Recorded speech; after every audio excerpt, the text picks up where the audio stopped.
Olá, sejam todos muito bem-vindos ao programa MP Contexto, em parceria com a Rede de Controle da Gestão Pública do Maranhão, para a gente falar sobre um tema bem importante na gestão pública, um tema caro ao Ministério Público do Maranhão, que é a criação e a implantação das controladorias municipais.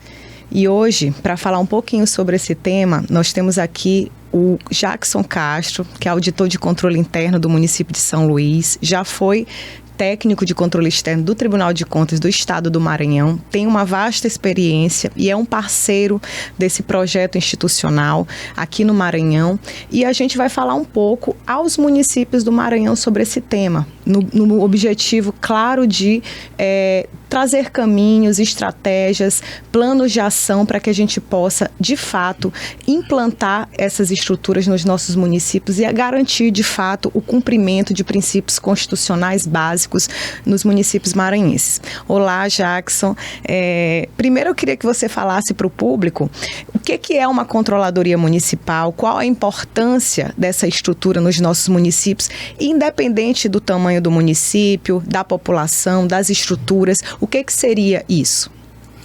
Olá, primeiramente para mim é uma satisfação muito grande estar aqui participando desse podcast, de poder contribuir com os diversos municípios, são 217 municípios, né? No Maranhão, nós fazemos parte de um deles, que é a capital, Controladoria Geral do município de São Luís, e para mim é uma satisfação estar aqui e contribuir de alguma forma com essa temática. Então vamos lá. Primeiramente, o que vem a ser uma controladoria do município? É uma unidade administrativa, é um órgão. Na verdade, em alguns municípios eles não consideram ainda como órgão, está apenas às vezes como superintendência, né? Mas de maneira geral, a Controladoria Geral do município é um órgão que é responsável pela coordenação, né, um órgão central responsável pela coordenação de todo o sistema de controle interno. Então, para entendermos melhor, o controle interno em si é um conjunto de mecanismos, de procedimentos que são implantados e devem ser implantados no município, na gestão pública, para garantir a regularidade, a conformidade e a eficiência da gestão pública, principalmente a eficiência da gestão e da implementação dessas políticas públicas. E você também tem um sistema de controle interno, que é um conjunto de sistemas, de estruturas, de unidade, de procedimentos, de mecanismos, que também tem esse mesmo objetivo. A controladoria é esse órgão central que vai coordenar todo esse sistema, que também tem como missão principal garantir, ainda que de maneira razoável, não dá para garantir 100%, mas garantir, ainda que de maneira razoável, a regularidade e a eficiência da gestão pública, sobretudo garantir de alguma forma que as políticas públicas sejam implementadas, que eu entendo que seja mais importante, mais do que avaliar a conformidade de despesa, de receita, é garantir que o serviço público alcance, realmente beneficie o cidadão que mais precisa.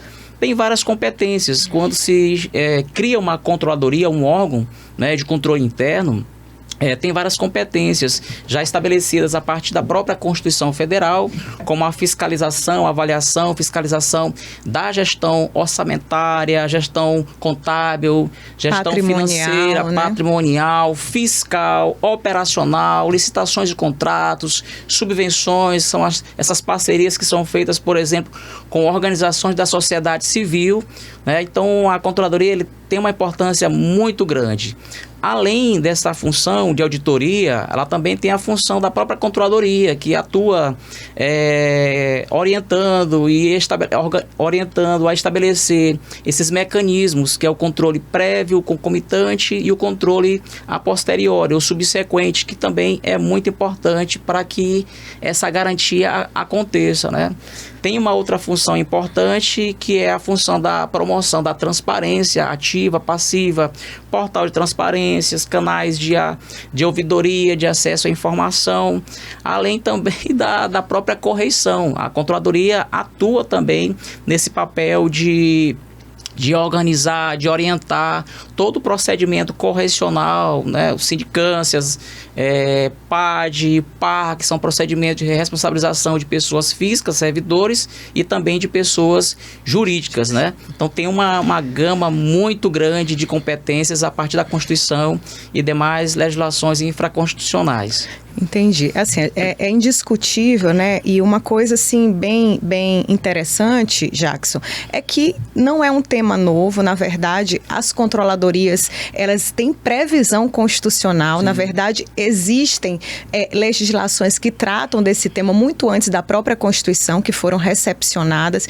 Então, infelizmente, a gente ainda tem avançado pouco na criação e na estruturação dessas controladorias municipais. E eu falo, às vezes, nem tanto do órgão central em si, mas desses próprios mecanismos e procedimentos que devem fazer parte das rotinas administrativas no dia a dia da gestão pública. Até mesmo para os municípios de pequeno porte. Exatamente. Essas funções são necessárias.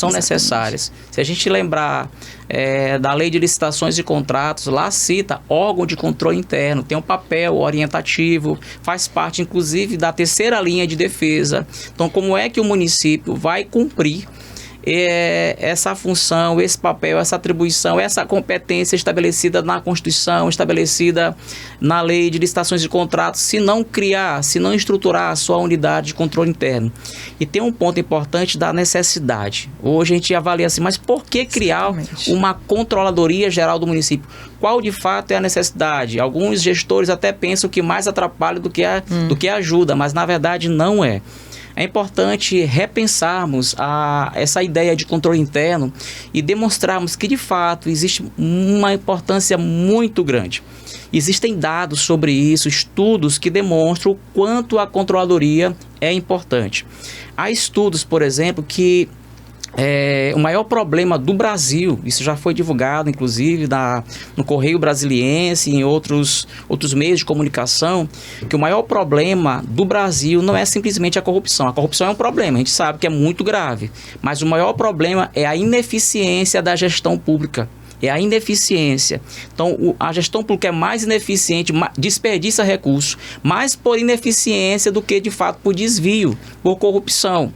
E há estudos que um dos principais fatores, ou o maior fator, o que mais origina essa ineficiência e erro, fraude, é a inexistência ou insuficiência de controle interno. Há estudos que provam isso. Então, veja a grande necessidade de uma controladoria geral no município.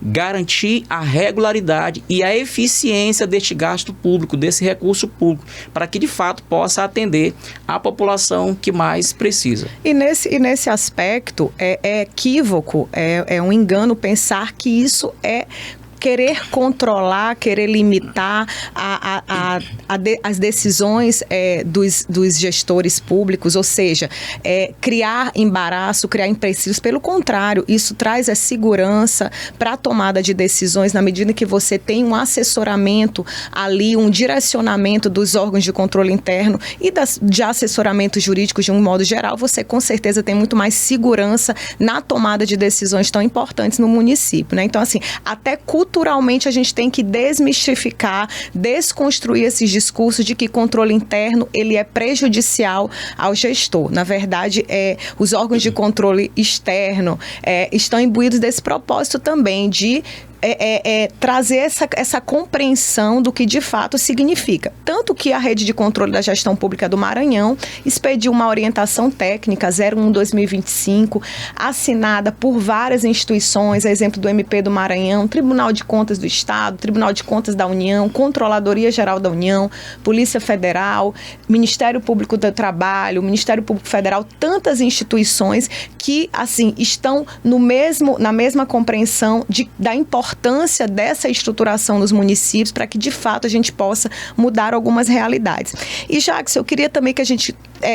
assim, o objetivo da gente muitas vezes, quando a gente vai, eu falo isso, o promotor de justiça, quando vai sentar na mesa com o gestor, com o prefeito, o presidente de Câmara, às vezes nós temos dificuldade nós temos a obrigação, nós apresentamos a obrigação constitucional, legal, de criar, mas às vezes a gente não tem as estratégias ou não sabe exatamente definir os caminhos, quais são as etapas, o que o município precisa de fato construir como medidas estruturantes para garantir a implantação desses controles internos. Eu queria que a gente conversasse um pouco sobre esse passo a passo. Como que o município, olha, o gestor decidiu de fato implementar, criar essas controladorias? O que a gente precisa? Quais são os passos para isso? Bom, vou tentar apresentar de maneira bem didática, o máximo que eu puder, esses passos que devem ser construídos com paciência e também com uma técnica. É importante considerar a técnica a ser aplicada, né? Então, o primeiro passo é para a criação de uma unidade de controle interno, e a gente sabe que eu tenho conhecimento do trabalho do Ministério Público do Estado, em parceria com a Rede de Controle, Tribunal de Contas do Estado, diagnóstico que está sendo feito, né? Exatamente. A partir das prefeituras do Maranhão, as câmaras municipais, e a gente sabe, já tem algumas informações de que há municípios que não têm controladorias, não tem órgão, na verdade, a controladoria é criada como um órgão. Existe, às vezes, um cargo comissionado, ou em algumas situações o órgão tem apenas um cargo, né? Apenas uma pessoa que é comissionada que está ali. Então, como criar e como estruturar essa unidade de controle interno tão importante para a gestão pública, para a eficiência da gestão pública? O primeiro passo, considerando inclusive o porte do município, nós fizemos um levantamento. Os municípios do Maranhão, cerca de 60%, 59%, das quase 60% dos municípios no Maranhão possuem até 20 mil habitantes. E tem na verdade vários que têm até 5 mil habitantes. Então a gente pensa também nessa estrutura, nesse porte do município que é pequeno, como seria essa estruturação. Os passos são o mesmo. Tem uma situação ou outra que a gente precisa avaliar e adequar àquela realidade que a gente tem consciência disso. Então, o primeiro passo seria fazer um diagnóstico da realidade do seu município. Pense considere e faça o levantamento de dados. Qual é o orçamento do município? Qual é o orçamento? São Luís, por exemplo, já vai chegar a algo em torno de 6 bilhões ano. Então, no orçamento desse exercício, temos cerca de 5 bilhões e meio. Então, um orçamento bem relevante, diferenciado, capital dos demais municípios, certo? Então, considere um município pequeno de até 5 mil habitantes que possa ter o seu orçamento aí bem menor, talvez 20 vezes menor do que um orçamento da capital. Então, considere qual é o orçamento do município. Quais são as secretarias? Quantas secretarias possui? Quais são os processos, os procedimentos que são envolvidos? Então, o primeiro passo é ter um diagnóstico. A complexidade da gestão em si, A complexidade da gestão. Determinadas situações que você percebe que o controle interno praticamente não existe. Tá? Os procedimentos, os mecanismos de controle interno, você percebe, por exemplo, um exemplo claro, municípios que, porventura, o gestor não está designando os fiscais de contrato, que é um mecanismo de controle interno, que tem a obrigação legal para fazer isso, mas também existe uma razão de ser, de uma designação. Esse fiscal ele vai atuar exatamente para poder acompanhar, fiscalizar e garantir que esse contrato seja executado de maneira correta. Tá? Alcance os resultados de maneira correta, de acordo com as normas e também possa beneficiar o cidadão que mais precisa. Outro exemplo claro, Jackson, são recorrentes os relatórios do Tribunal de Contas identificando municípios com excesso de despesa de pessoal, reiteradamente, ou seja, em vários exercícios financeiros. Isso é uma situação clara de que você não tem ali um servidor, uma atividade de controle que esteja ali monitorando aquilo, apontando, alertando o gestor sobre aquelas situações, né? E sem contar as inúmeras irregularidades e denúncias que chegam ao Ministério Público, às vezes, de irregularidades básicas que do dia a dia da gestão e que você percebe ali que não existem mesmo esses mecanismos para identificar, para corrigir, para regularizar aquelas situações e acabam desembocando nos órgãos de controle externo, como o Ministério Público, o Tribunal de Contas, quando poderiam muitas vezes ser solucionados dentro da própria gestão, né? Exatamente. Não precisa vir o controle externo para poder atuar, se tiver o controle interno ali já para poder orientar sobre como deveriam realizar as despesas, né? Orientar, assessorar como deveriam ser realizadas as despesas. Eu costumo dizer que quanto menos controle interno, maior é a fragilidade, maior é o risco de erro e de fraude. Quanto menos controle interno, se não existir nenhum controle, pior ainda, é o pior dos mundos. Maior risco, na verdade, de fraude e de erro, tá? Então, o primeiro passo é esse diagnóstico para poder pensar sobre o porte, pensar no porte do município, para poder considerar também a unidade a ser implementada, a unidade de controle interno. Porque existe um princípio sobre isso. Não dá para pensarmos numa estrutura tão robusta e tão cara. Tá? Tem o princípio do custo-benefício do controle. Sim. Não dá para pensar numa estrutura tão cara para um município pequeno.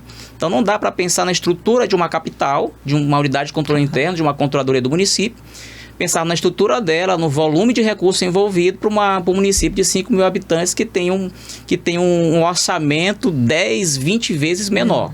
Então, o primeiro ponto é pensarmos no porte do município, o orçamento, para pensarmos qual seria o modelo ideal, ou seria também o porte do orçamento da controladoria para aquele município. O segundo passo envolve a elaboração, a aprovação e a sanção de uma lei. Então, a elaboração de um projeto, na verdade, né? Esse projeto é elaborado pelo executivo. É importante, se já tiver controlador designado, melhor ainda, que ele pode pensar e trabalhar com esse projeto de lei sobre a criação e implementação do sistema de controle interno para o município que ainda não tem, né? Para o sistema de controle interno e o próprio órgão de controle interno. Então, se ele tiver alguma dificuldade na elaboração desse projeto, existem vários modelos hoje disponíveis das capitais. São Luís é uma delas. A gente está, inclusive, pensando, já trabalhando para melhorar essa nossa estrutura, mas existem várias outras capitais que já estão avançadas, municípios que não são capitais, mas estão avançadas com esse modelo. Se tiver alguma dificuldade, pode também pedir auxílio, apoio, tem que submeter também a própria procuradoria para dar a assessoria jurídica, o parecer sobre aquele projeto, e em seguida o chefe do executivo encaminha para a Câmara Municipal. A Câmara Municipal vai apreciar aquele projeto e vai aprovar e devolver para o chefe do executivo, que vai sancionar e publicar. Então, o segundo passo envolve também essa implementação. Inclusive, Jackson, em relação a esse ponto, e aí a gente alerta os municípios, a gente tem informação de que em muitos municípios, até esse diagnóstico vai revelar isso, querem criar controladorias através de decretos, câmaras através de resolução, são atos infralegais, ou seja, é necessário observar o princípio da legalidade, ou seja, apenas por projeto de lei, de iniciativa do Executivo, né, a partir dessa realidade de mapeamento da necessidade, de número de cargos, né, e uma questão muito importante, isso é uma questão que a rede de controle também, na própria orientação técnica, traz claramente o diagnóstico do Maranhão, da maioria dos municípios, vai revelar que a grande maioria dos municípios, essas leis criam cargos apenas comissionados, quando na verdade a gente sabe que essas funções, essas atribuições são para cargos de provimento efetivo. Contudo, o Ministério Público e a rede de controle não está desatento a essa realidade. A gente precisa partir da realidade hoje de muitos municípios que, por exemplo, os controles, esses órgãos de controle funcionam de uma determinada forma e a gente vai precisar construir um plano de ação para conformar, ou seja, para adequar essas realidades a partir do que se tem. Por exemplo, no quadro efetivo, se você tem servidores com a formação adequada, direito, economia, ciências contábeis, têm alguma experiência, podem se capacitar e podem ser designados para essas atividades de controle, assim como o município começar a pensar num planejamento para oferecer um concurso, criar esses cargos efetivos dentro dessa realidade. Então, os órgãos de controle, o Ministério Público, nesse projeto institucional, tem também apresentado essas sugestões junto aos promotores de justiça para que, numa mesa de negociação com o gestor, a gente possa construir a melhor estratégia, as melhores medidas adequadas àquela realidade, né? Exatamente, doutora Naime. E dentro desse aspecto, em relação o projeto de lei e a lei a ser criada, é importante que este órgão de controle interno, né, considerando a própria estrutura dele, seja subordinado diretamente ao chefe do executivo. Fundamental. Qual é a razão disso? Porque, Jackson, meu município é muito pequeno, a estrutura é pequena, a estrutura orgânica, mas precisa ser subordinado diretamente ao chefe do executivo.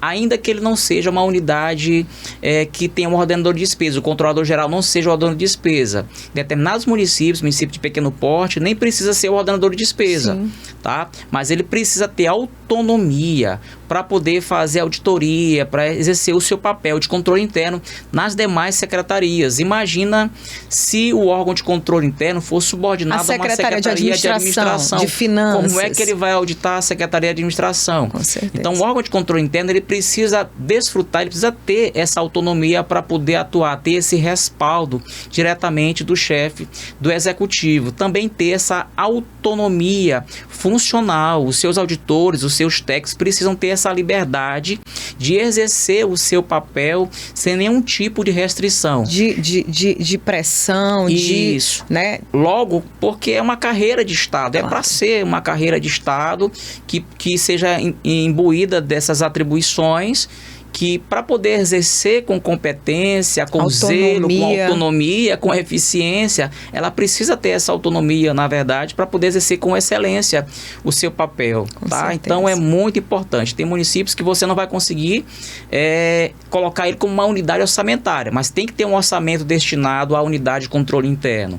E este órgão sendo criado precisa estar já no projeto de lei, já na lei, na verdade, subordinado diretamente ao chefe do executivo e nem a nenhuma outra secretaria.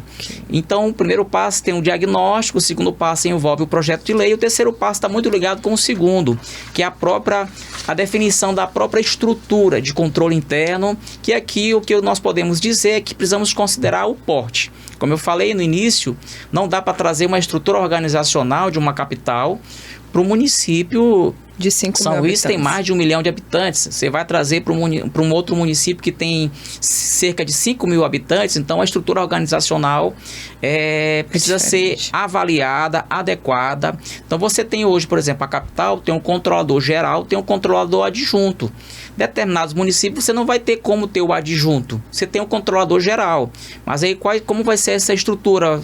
Teremos uma superintendência, 2 superintendências, coordenações.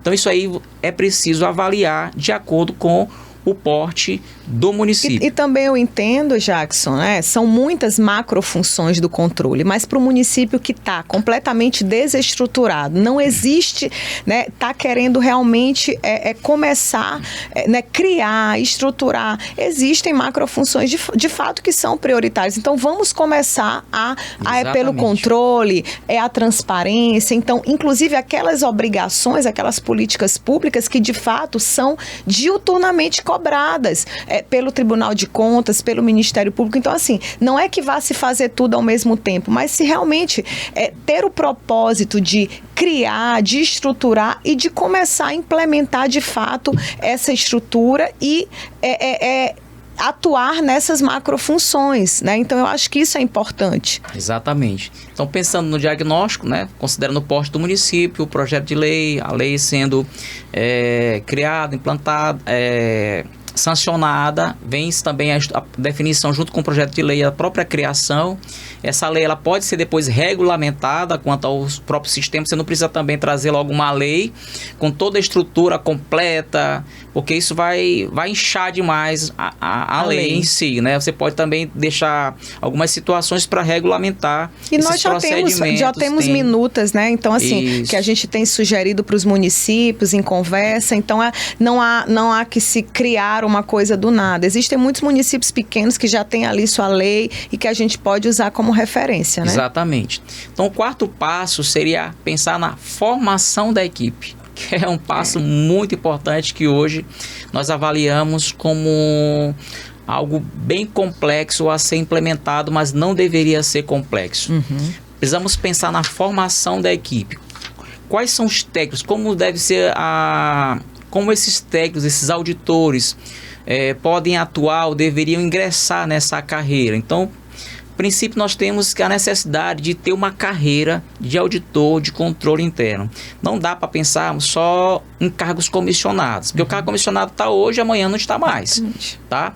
Então, podemos até pensar que o chefe do órgão seja preferencialmente, deve ser, na verdade, preferencialmente da carreira de controle interno.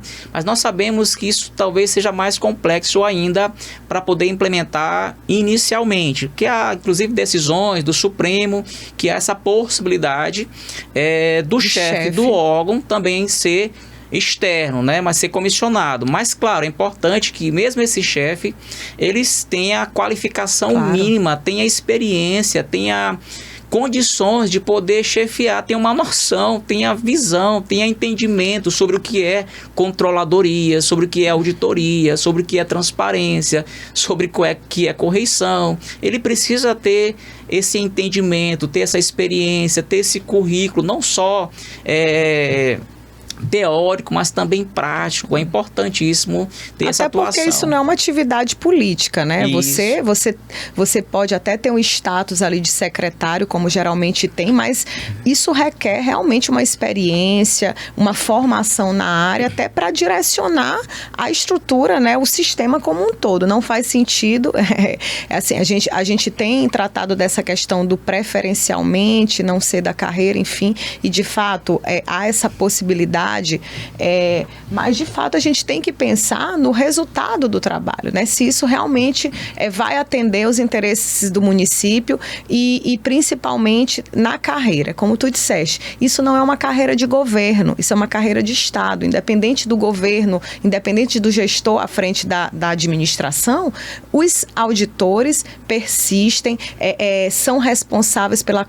Há uma continuidade no serviço, que muitas vezes a gente não tem isso a cada 4 anos. Você tem, é como se você tivesse que criar uma nova gestão, a memória não existe, documentos não existem, relatórios, registros. Então, isso de fato é uma realidade que demonstra muito a importância, o fato de você não ter esses controles, o quanto isso prejudica a gestão. Exatamente. Né? Então, o prefeito que realmente quer que o órgão de controle funcione e zele pela probidade, pela regularidade, pela eficiência da execução do recurso público, ele vai criar um órgão de controle interno, ou se já está criado, ele vai valorizar e designar chefes que de fato tenham conhecimento da área para poder dar respaldo e subsídio na atuação da sua gestão. Mas não tem só o chefe de controle interno, embora alguns municípios a gente sabe que infelizmente é só a figura do controlador tem geral, essa realidade, né? Às vezes até só para assinar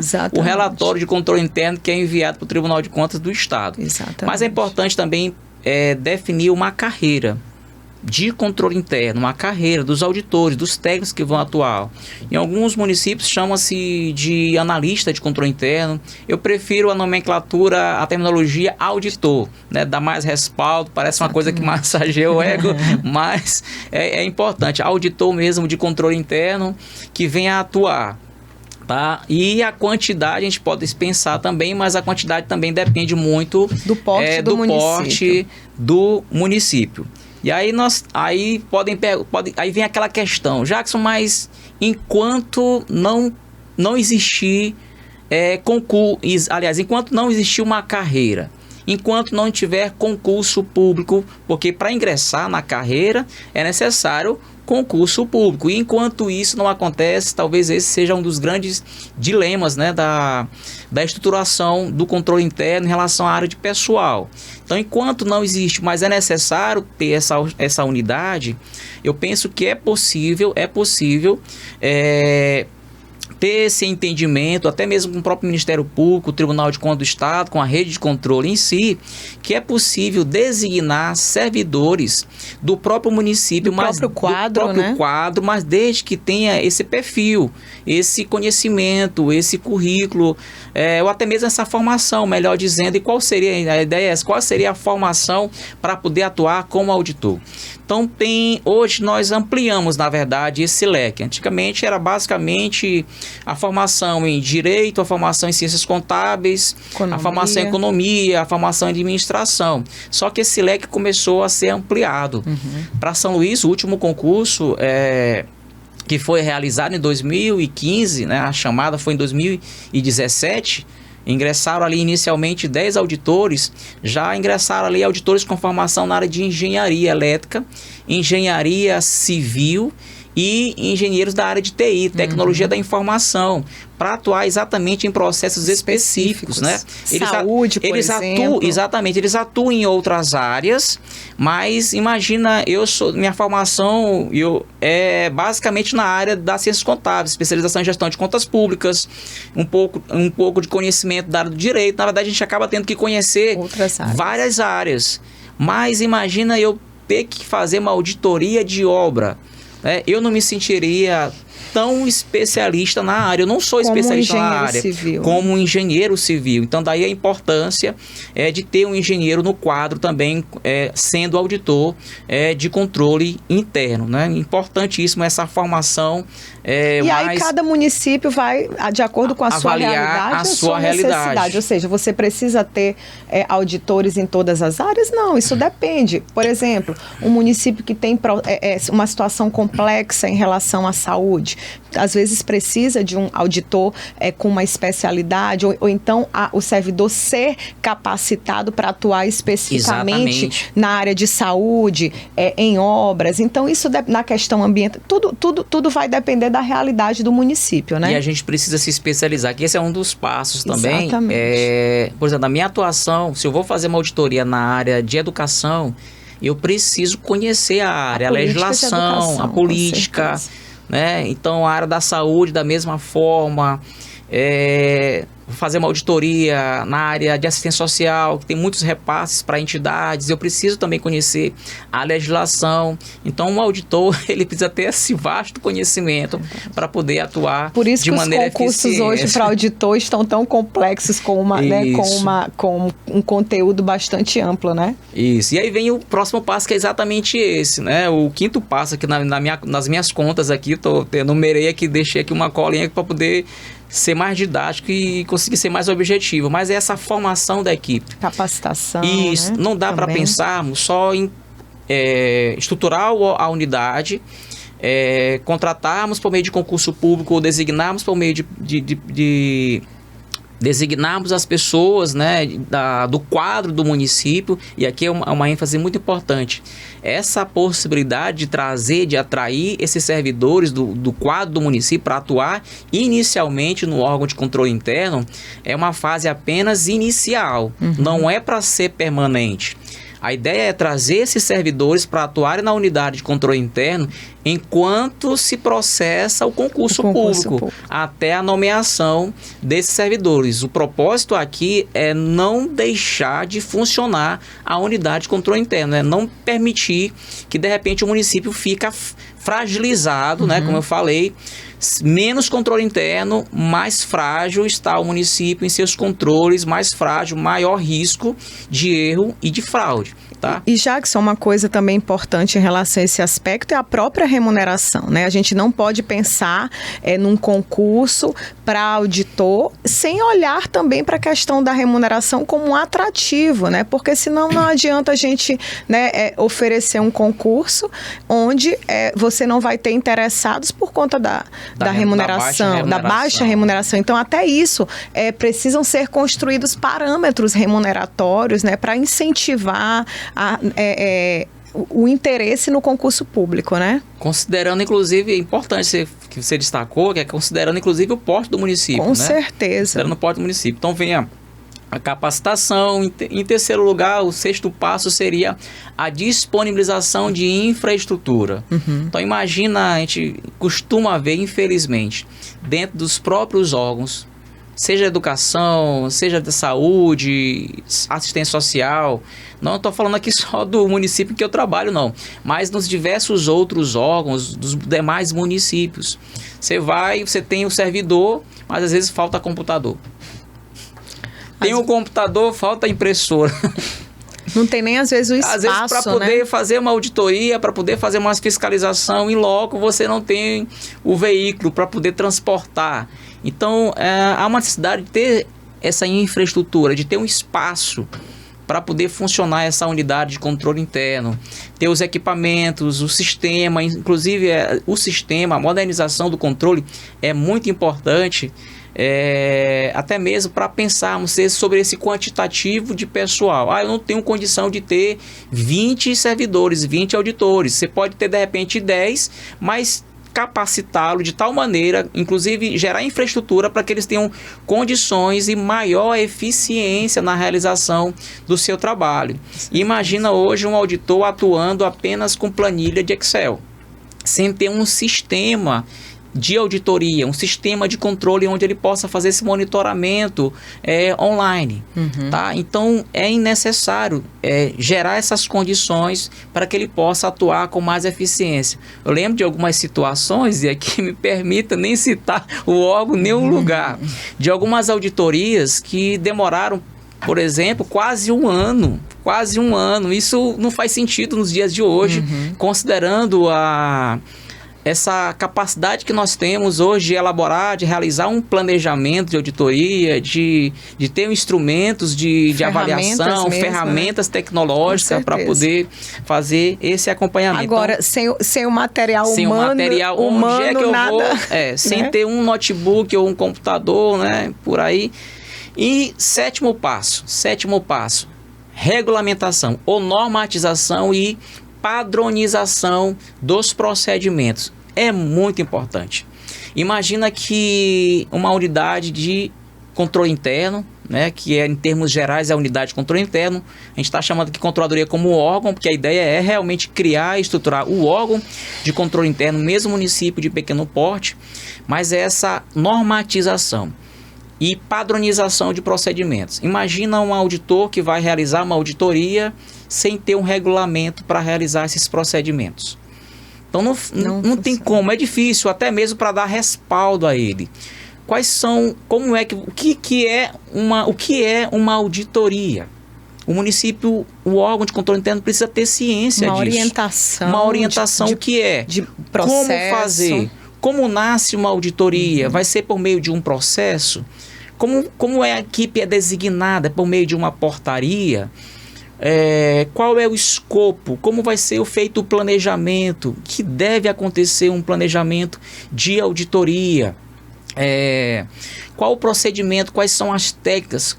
Quais são os tipos de relatórios que serão emitidos? Será um relatório de auditoria prévio e um conclusivo? Quais são os prazos? Quando o auditor chegar para fazer uma auditoria em loco ou num órgão, como deve ser o procedimento? Quem é que vai coordenar esse auditor? Se ele vai ser uma equipe, se ele vai formar uma equipe de auditoria ou vai ser apenas uma pessoa que vai ser designada? Então a atuação dele precisa ser regulamentada, tá? Então você tem regulamentação de procedimentos e padronização para as funções: auditoria, controladoria, correição transparência. Eu penso até que talvez a maioria dos municípios, se não todos, já devem ter pelo menos um regulamento da área de transparência, né? Alguns talvez não tenham, estão exercendo a função da promoção da transparência, mas talvez não tenha um regulamento. Outro ponto, né, que hoje é um tema bastante discutido e conversado no setor público são os programas de integridade. Né? Então, a quem fica a responsabilidade? Quem é? Inclusive, o Ministério Público Brasileiro, através do Conselho Nacional do Ministério Público, recentemente publicou uma resolução disciplinando a questão da atuação do Ministério Público no fomento da implantação de programas de integridade nos municípios brasileiros. E lá, como um dos objetivos claros que o Ministério Público definiu é o fortalecimento dos controles internos nos municípios. Porque a gente parte do princípio de que como falar em programa de integridade, como construir essa linha de atuação sem que você tenha um controle interno fortalecido. Então, assim, a gente percebe que são várias atribuições que hoje são conferidas, obrigações, cumprimento de metas, de objetivos, e que você não tem ali aquela estrutura de pessoal, aqueles procedimentos para poder implementar isso nos municípios, né? Exatamente. E em relação ao programa de integridade, quem deveria estar atuando e coordenando esse programa, a implementação dele no município, deveria ser inclusive a unidade de controle interno, a Controladoria Geral do município, tá? Para poder realizar. Então temos essa necessidade de regulamentação. A lei anticorrupção, eu lembro que eu ainda estava como Controlador Geral do município, minha gestão terminou em 2020, nós ainda saímos com a regulamentação. Conseguimos elaborar editar e publicar o decreto que regulamenta a lei anticorrupção, que traz lá no seu bojo a Controladoria como responsável pela implementação, assim como a definição e a previsão mesmo da implantação do programa de integridade. Sim. Muito importante, que às vezes queremos exigir isso da empresa, mas os próprios municípios ainda não têm, são carentes desse programa. Tá? Então nós temos ainda o 8º passo, são 9 passos, estou terminando já. Então o 9º passo envolve o planejamento, a execução das ações e a entrega das informações e dos resultados do seu trabalho. Então considere que há necessidade de não só ter a estrutura, ter a lei que criou a unidade de controle interno, ter a estrutura, ter o auditor, mas também a necessidade de planejar suas ações. Imagino que há muitos auditores, até chefes de unidade de controle interno, que devem chegar assim e pensar, meu Deus, por onde é que eu começo? São tantas responsabilidades, são tantas atribuições, mas por onde é que eu começo? Planeje. Faça um diagnóstico, faça um levantamento, se puder, o melhor é que se tenha um planejamento estratégico, tá? Planeje a sua ação, planeje a realização das auditorias. Quantas auditorias serão realizadas ao longo do exercício? E esse planejamento é importante pensar em alguns critérios. Eu ia deixar isso para fazer minhas considerações finais, mas eu vou adiantar aqui. O auditor ou o chefe da unidade de controle interno, ele começa a olhar a dimensão dos problemas que existem, as dificuldades, e ele imagina que precisa alcançar tudo. Mas não precisa alcançar 100%. Não tem como um auditor, até mesmo uma auditoria, um órgão que esteja com uma quantidade razoável de servidores, alcançar 100%. Então é importante pensarmos e planejarmos baseado pelo menos em 3 critérios: materialidade, relevância e risco. Ele precisa considerar a materialidade dos contratos, das ações, dos programas. E aqui materialidade nós estamos falando em termos de valores. Claro. Tá? Em termos de valores. Ele precisa considerar no seu planejamento também a relevância. Determinadas situações talvez não sejam tão relevantes quanto outras. Determinados programas são mais relevantes, de repente, para o gestor. O gestor quer muito que isso aconteça. E esse pode ser considerado algo relevante, uma prioridade. De repente, são as ações de relevância considerando o benefício para a população.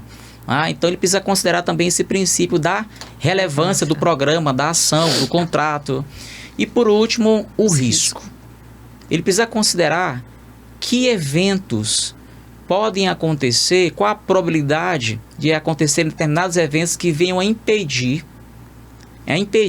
ou dificultar a execução de determinados programas, a execução de determinadas ações ou a execução de determinados contratos que são de alta materialidade e também relevância. Então, qual é o risco de fraude, de erro aqui? Então, ele pode alcançar esse grupo de programas, ações e contratos baseado nesses três critérios, que é muito importante. Então, você não vai alcançar, talvez, 100% dos contratos, mas pode ser, imagina aí, de 20 contratos, você alcançar a metade ou até mesmo um terço deles, e o valor desses contratos corresponderem a algo em torno de 80% de todo o volume de recurso, então você já fez, já exerceu o seu papel ali, entendo eu, já exerceu ali o seu papel e é possível justificar, inclusive, essa amostragem que é utilizada, inclusive, nos procedimentos de controle interno e externo para poder respaldar os seus trabalhos e as suas ações. E, por último, aliás, ainda falta a questão do planejamento, da execução. No final, é importante comunicar o resultado dos seus trabalhos. Então, os trabalhos do órgão de controle interno não podem ficar com ele. Ele não pode simplesmente fazer uma auditoria, emitir um relatório e guardar. Ele precisa comunicar o gestor da pasta, do órgão que ele fez a auditoria. Quais são os resultados? Quais são as recomendações para que aquele programa seja aperfeiçoado, seja corrigido? E é importante considerar que a ideia não é simplesmente pegar a irregularidade, mas avaliar também a execução. Se porventura, olha, gestor, se você continuar com esse procedimento, certamente ou possivelmente a probabilidade de você alcançar bons resultados serão bem baixas. Então ele pode apontar caminhos ou até mesmo pensar com o gestor caminhos, soluções, né? Porque é muito importante pensarmos dessa maneira. A auditoria, a controladoria também no sentido orientativo, consultivo, ajudar a gestão a cumprir o seu papel, a exercer o seu papel, seja na área educacional, social, da assistência social e por aí vai. É importantíssimo ele apresentar esses resultados e, é claro, ele vai apresentar resultados por meio de relatórios, vai assinar prazo para que o gestor possa se manifestar e construírem ali uma ação que possa trazer bons resultados e efeitos positivos, o bem comum, né, para a população. E, por fim, o último passo é o passo de monitoramento. Monitoramento. É importante monitorar e aperfeiçoar os seus trabalhos. Não dá para pensarmos, eu já tenho controladoria, eu já tenho servidores, estão exercendo os procedimentos de auditoria e acabou. Não. É importante sempre monitorar as suas ações. Eu mesmo monitoro as minhas ações. Muitas coisas que eu já fiz no passado, eu percebi que eu precisava corrigir. Eu precisava retificar os meus procedimentos, a minha atuação, em relação a alguns estudos que eu tive, alguns treinamentos que eu participei. Eu percebi, eu trouxe muito valor, muitas técnicas que poderiam e me ajudaram bastante na atuação como auditor. Desde quando eu trabalhei no Tribunal de Contas do Estado, até mesmo na carreira de auditor como de controle interno, sempre nos policiando e crescendo nesse procedimento de monitoramento. Então, o órgão também precisa monitorar suas ações, corrigindo determinadas situações. Imagina que você planejou 20 auditorias por ano, só conseguiu realizar 3. Tem que monitorar, tem que avaliar o porquê de não ter conseguido as 10. Foi sobreestimado? Foi estimado uma quantidade muito grande, acima? Ou simplesmente houve uma negligência na execução, a gestão dificultou que isso acontecesse? Tudo isso precisa ser levado em conta para poder respaldar. Então, temos aí um longo caminho, mas que de fato a gente percebe que é perfeitamente realizável, né? E a gente precisa dar os primeiros passos, né? A gente precisa sair do estado de coisas desconforme, Sim. né? Que muitas vezes não é um ilícito, não é algo grave, mas apenas uma situação que muitas vezes os municípios se encontram por falta de orientação, às vezes, de fato, que prejudica a eficiência, né? Você vem numa realidade onde teus indicadores, e uma coisa interessante, os estudos demonstram, quanto mais desestruturado e frágeis os controles internos, menos o município é desenvolvido. Sim. Os PIBs, municípios com produtos internos brutos básicos, ou seja, municípios pobres, geralmente tendem a ter controles internos fragilizados. Então, a gente precisa olhar para essa realidade e o objetivo da rede de controle é definir uma metodologia, e isso eu queria te perguntar, né? A gente tem 217 municípios no Maranhão, ou seja, 217 prefeituras, 217 câmaras. Essa atuação não pode descuidar do legislativo, porque nós temos também uma gestão pública, gestão de recursos públicos e também várias macrofunções do controle que devem ser exercidas pelo Poder Legislativo, não na sua função legislante, mas na sua função administrativa. Sim. Então, pensando nessa realidade de municípios tão distantes, a gente sabe, como tu falou, tem a capital, tem outros municípios um pouco próximos da capital, mas a maioria dos nossos municípios tem uma realidade muito diferente. Dependendo do porte, considerando o porte do município, como que nós podemos pensar, e é isso hoje que nós estamos debruçados em cima disso, de apresentar alternativas, planos de ação de acordo com a realidade do município. Como que nós podemos pensar em padrões, em metodologias, onde a rede, as instituições de controle, junto com a gestão, podem pensar na estruturação desses órgãos? É algo bem complexo definir um método, uma unidade de controle interno para um município pequeno. Logo, o prefeito ou outros poderão pensar, bom, não tem a mínima condição. Sempre o discurso é esse, olha, não tem, porque você olha para São Luís, por exemplo. Pessoal, mas é possível. Nós fizemos alguns estudos e municípios de menos de 5 mil habitantes têm unidade de controle interno, tem controlador. Em outros estados brasileiros, né? Tem unidade, é uma unidade orçamentária, ele não é ordenador de despesa, mas é uma unidade, tem um orçamento específico, uma estrutura, né? Ali, emitem relatório, publica os seus relatórios de controle interno, tem uma certa atuação, tá? Na área de transparência, na área de auditoria, de controladoria, dentre outras funções. Mas é possível pensar, não existe um modelo único. Não existe um modelo único ou uma estrutura única a pensar. Então, vamos considerar aí, dentro dos 217 municípios do Maranhão, cerca de 60% deles são municípios que possuem até 20 mil habitantes. Essa quantidade de habitantes foi considerada, inclusive, na própria lei de licitações e contratos, para poder implementar determinados procedimentos de licitações e contratos. Em relação a esses municípios até 20 mil habitantes, em relação, por exemplo, à FPM, tirando algumas realidades onde você vê, né, que realmente você tem uma arrecadação maior por conta de fatores bem específicos, né, alguma indústria ou a exploração de petróleo, de gás natural, enfim. Mas, no geral, aqui no Maranhão, a gente pode ter algum critério, definir critério que parâmetro que possa alcançar o maior número de municípios menores dentro dessa realidade? Sim, temos sugestões. Pensando a partir dos próprios critérios e parâmetros utilizados da própria Constituição para definição da quantidade de vereadores, né, para definição do valor do subsídio de vereadores, que é o percentual do deputado estadual. Pensando sobre isso, nós começamos a estudar e pesquisar, e aí fizemos um levantamento das capitais do Nordeste. Eu pensei nem fora, pensando na realidade do Nordeste mesmo. Maranhão faz parte da região Nordeste, então vamos pensar no Nordeste. E desses estudos nós consideramos uma média das unidades orçamentárias, né, do orçamento destinado a cada órgão de controle. A média que nós tivemos foi cerca de 0,16%. Do orçamento? Do orçamento. Essa foi a média.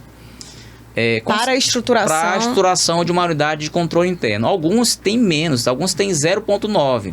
Eu tenho dificuldade, porque uma das formas da gente avaliar o que nós priorizamos é olhando o orçamento. Sim. Onde você gasta mais. Não estou dizendo com isso que deveríamos gastar mais ou o mesmo valor que nós gastamos na educação. Claro. Não é assim. Porque nós precisamos pensar no custo-benefício do controle. Então, se nós considerarmos essa média de 0,16% ou mais, tem municípios que gastam bem mais, o dobro disso, tá? Na unidade de controle interno. Então, quanto mais você investe no controle interno, em tese, maior resultado você vai ter em termos de garantia e eficiência dos controles e da gestão pública. Então, isso seria um investimento, não um gasto. Seria um investimento, né? E não um gasto. E daqui a pouco me permita trazer um exemplo sobre isso. Um investimento e não um gasto. Então, teria mais ou menos, em relação ao orçamento, teria essa média. Eu recomendo um pouco mais. Eu recomendo que teríamos aí, no mundo ideal, nós temos algo em torno de 0,2, 0,20% do orçamento bruto do município ser investido em controle interno, em unidade, na controladoria do município. Eu penso que seria um critério para definição do porte, né, considerando o porte do município, o porte que seria da unidade de controle interno da Controladoria Geral do município, algo em torno de 0,2% do orçamento. Não é nem 1%, é 0,2%. Será que o município não tem condição de investir 0,2%, sabendo tantos resultados que ele pode trazer? Sabendo que, primeiro, é uma obrigação legal, constitucional, e segundo, os resultados a unidade de controle interno é uma ferramenta, é um órgão extremamente essencial, friso, para garantir a conformidade, a eficiência e a efetividade da gestão dos recursos públicos, além de promover a transparência, o mecanismo de ouvidorias e por aí, integridade, por aí vai. E aí nós precisamos agora pensar qual seria a remuneração, né? Aliás, a quantidade, vamos pensar primeiro na quantidade. A quantidade de servidores. Existem estudos, tenho conhecimento, inclusive, do nosso colega o Edson, que eu quero citar o nome dele, que também ele fez esse estudo aqui. Ele fez um trabalho muito bom, ele fez um levantamento baseado nos coeficientes do FPM. E a partir dali, ele levantou os 217 municípios, e a partir dali ele considerou a quantidade. Então, vamos considerar o estudo dele.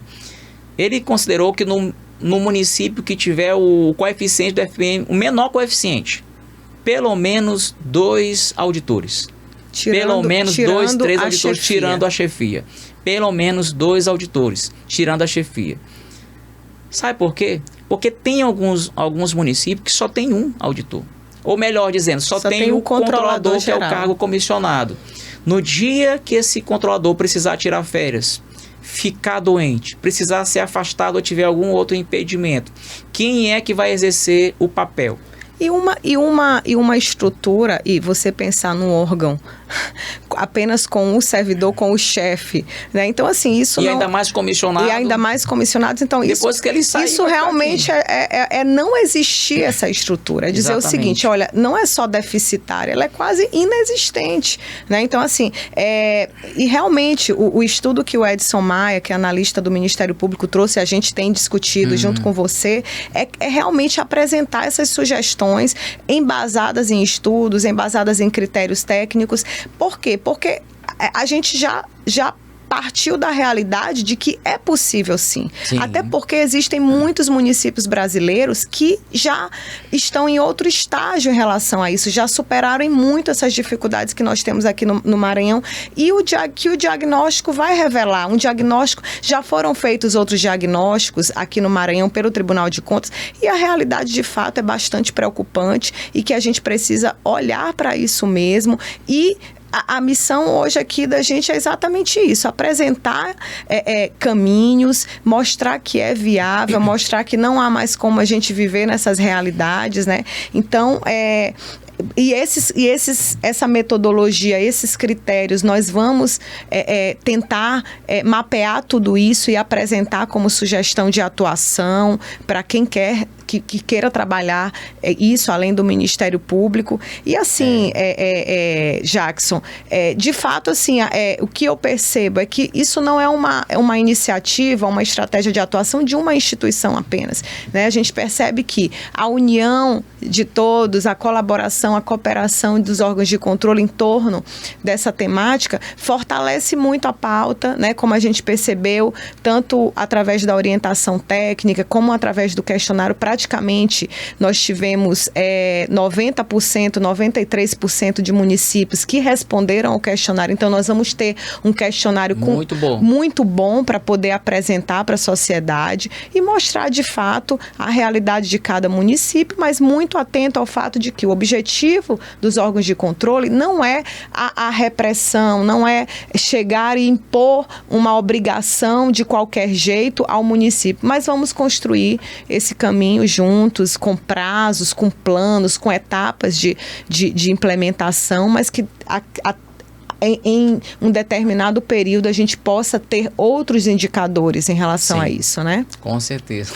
Então, assim, eu queria, assim, a gente já discutiu bastante, eu queria que tu pudesse apresentar tuas considerações finais para o nosso público. Esse podcast, ele vai... O que a gente espera é que ele seja um instrumento de capacitação mesmo. Aqui a gente trouxe mesmo um caminho, estratégias, roteiros, passos para que os municípios possam seguir. Então, eu queria desde já te agradecer também, agradecer o Edson Maia pelo apoio que sempre deu a esse projeto institucional do Ministério Público, à rede de controle, porque sem a rede, sem as instituições, a gente não tem o alcance que a gente precisa, cada um dentro das suas competências, óbvio. Então, assim, eu queria te passar para as considerações finais.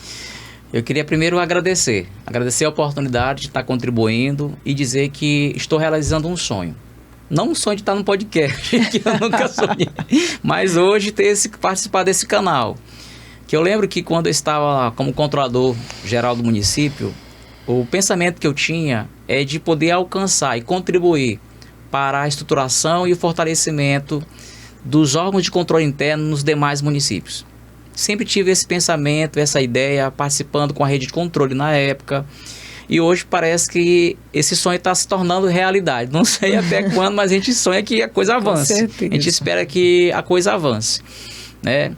E eu queria me dirigir agora, primeiramente, aos prefeitos e presidentes de Câmara. Eu queria que todos repensassem sobre a controladoria do município. Não como um órgão, ou como uma unidade, ou como servidores que atrapalhassem a sua gestão. Não é para ser assim, não deve ser assim, mas como um órgão que seja parceiro da sua gestão.